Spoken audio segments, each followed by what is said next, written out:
I want to sit and chat a little bit about the simple fact that we're all going to get old. I tell you, when I was a teenager or even in my early 20s, I just didn't think, you don't have this realization that you're going to age, that you're going to all of a sudden have a gray beard and your skin's going to get a little saggy. You're going to get wrinkles. You're not going to recover from working out as fast. You're not going to just be able to be the same age you are for the rest of your life. It's not a reality. And I know this seems like a very simple concept, but as you look at our politics and you look at equality, um, of people, it's just, I don't know if as younger people we can ever have forethought on what it's going to be like to be old, what they're going to feel like when they're old. Are you going to have the financial security to be able to take care of yourself throughout this, you know, throughout your older age, your last 10 years in this earth? When you're young, you're you're strong, you're healthy, you have lots of energy, you're vigorous, you have gumption. You have the confidence of knowing that, God, I'm at the beginning of my life and I have all this time to live.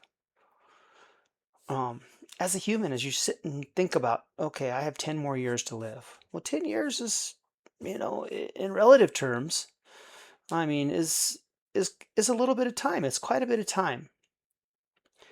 If you really start thinking of life in these like 10 to 15-year increments, as you're going to go through your life. You're going to go through the first 18 years of your life, as first a baby, then a toddler, and then a youngster, and then adolescent, and then a teenager. And then all of a sudden you're going to be a young adult. And then you're going to start working into that next phase of your life, which is, say, between, say, ages 16 and 25 up to, say, 30. Even if you just look in life in, 1 through 10, 10 through 20, 20 through 30, 30 through 40, in those sorts of increments, um, you'll be amazed how much you change through that time period. I've always used this as an example. Um, in your life, I mean, some people know unconditional love. Your parents usually have unconditional love for your parents, and then you grow up, and the only other thing that you have unconditional love for is when you have a child, you know? It Up until that point, you could never understand, even if you're explained what it feels like, even if you watch it happen, births, and maybe your best friends have a child and you see just how elated they are in this time of having this child. You get to see them cry over, having this child, and you get to see all the emotions that are involved. Just seeing it is not like actually feeling it and going through it. So I don't truly believe anybody can understand what it is to have a child and have that unconditional love from that child until you actually have a child. Same concept with getting old. I don't think we can truly understand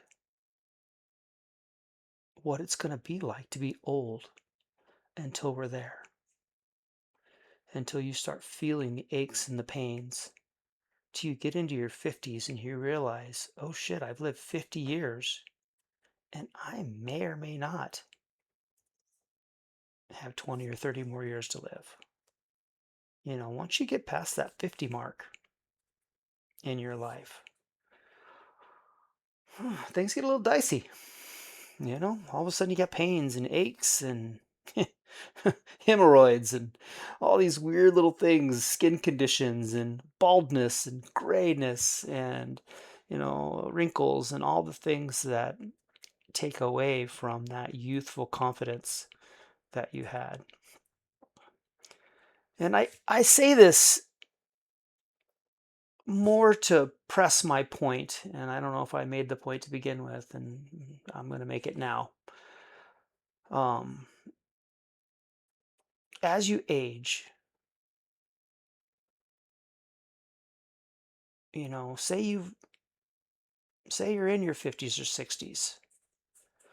Well, you need to understand that that person that's in their 50s or 60s has most likely worked their whole life up to that point. I mean, at 20 or 30, I mean, your whole life is only, basically those working years, from say age 16 to, whatever age you are in that current time. So you don't understand what it's like to work your whole life. And maybe you've had ups and downs through your life. Maybe you've failed a few times. Maybe you've had a divorce. Maybe you've had, a psychological episode, an addiction. You made a mistake, got into a fight and went to jail. These are the ebb and flows of life. But you look at somebody in their 50s and 60s, and you have to realize that they made it to that age. And if they have any sort of stability, house, car, family, they have worked their whole adult life to get to that point. It's a reality that I just don't think is conceptually possible for youngsters to just see, to feel, to understand until they've gotten there. So when you're dealing with, like, say, retirement aspects of getting old, we need to understand, everybody has a grandma and grandpa or a grandpa, however it ends up working out. Everybody has people in their life that they've watched age. Sometimes you feel bad for them. Sometimes they're assholes and you don't feel bad for them. But one thing you can rest assured is they have worked their entire life up to that point. Maybe they're assholes because of life. Maybe they're great people because they've had a great life. But they've worked. They've contributed to society. They've been part of the fabric that's made up our reality. We all have a part to play. From the guy that dumps our trash to the person that serves us, when we're sitting down to eat dinner at some restaurant, to up to our president, or your parents, your grandparents. We have all contributed in some way to the fabric of society. It takes a whole group. It takes the sum of the whole for us as a society or as a species to carry on. You think of any sort of job situation, the boss, if he's not a good boss, um, things just don't quite work right. This is just the way it is. This is reality. And I just want to make light of we're all going to get old, and at some point we're all going to need to be taken care of. Just like that old person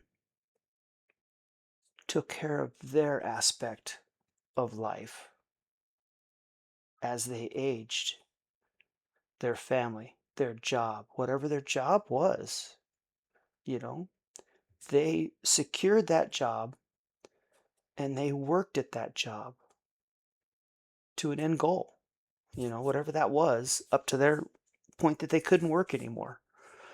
Um, and I say all this, and this is in reference to Social Security. Every single one of us are going to need help at some point. And so Social Security in America is for that time period when we are unable to take care of ourselves. You are going to be there. Maybe you've done good, but remember, only God, let's say 1 to 5% are going to be those elites that are in the billionaire class, hundreds of millions. And they're going to be able to take care of themselves and afford that.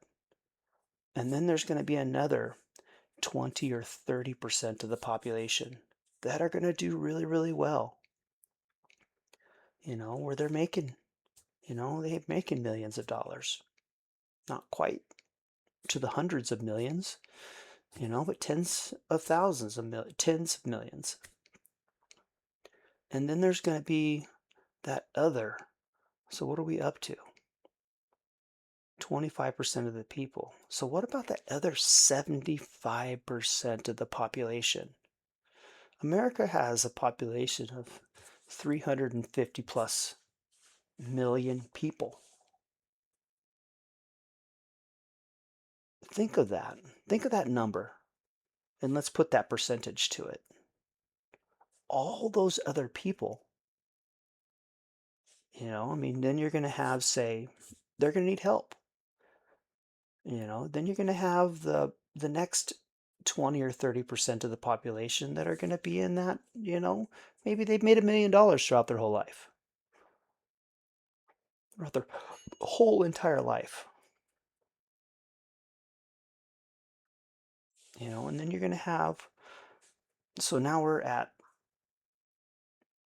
50% of the population, maybe 60% of the population that can take care of themselves, that will most likely make enough and have grown enough and have enough family and enough, security to be self-sufficient. Well, then there's going to be another percentage of people. We're talking about 50% of the population, somewhere in that range, 30 to 50% of the population that are going to be, just average Joes. It doesn't take away from, just because they're average Joes and say maybe have made 30 or 40,000 a year their whole life. It doesn't take away the fact that they've raised families, they've bought cars, they've, purchased homes, they've purchased all different kinds of things. It doesn't take away from the fact that those folks have contributed to society. They have paid in to the Social Security system, but just haven't had or haven't made as much money as, say, the elite. Are those people any less significant, than those 5% that are making billions of dollars? Or those other 10 to 15, or 20% of the population that are making tens to hundreds of millions of dollars? Those folks have contributed. But what about this other part of the population? We're talking 150 million people that are in this class, that are in that very minimum amount of yearly income up to, say, middle class. We're like 150 million people. Put that in perspective, 150 million people are going to need help. God, you might be one of them. I know I've done well. I'm middle class, but I'm going to rely on Social Security. I have paid into Social Security. My 80 or 90,000 a year that I make, I have paid 3.2% of that my whole life. I have never not paid my whole entire salary into the Social Security system because I've never made over the Social Security cap, which is 170,000 at this point. So, is that fair? Let's just talk about fairness. We're all going to need help when we get older. We are all Americans pushing and driving the American system through what we buy, through um, homes, through raising children, through all the different things that we're going to go through in our lifetime. How is it fair that these other 150 million people making from poverty up to middle class have to pay in their whole salary into our Social Security system? And all these other 100 million people don't. It doesn't make sense. We are all going to get old. We are all going to need assistance at some point. And we all need to support the Social Security system that is going to help support us when we are old and cannot take care of ourselves. This is part of the American dream. This is how we share the wealth so that everybody in their older years, after they've contributed to our society, good, bad, and different, ups and downs, doesn't really matter. This is how we take care of all of us by paying into this system. There should never be a cap on taking care of the elderly. There just shouldn't be. So why? Why is there? How did we get here?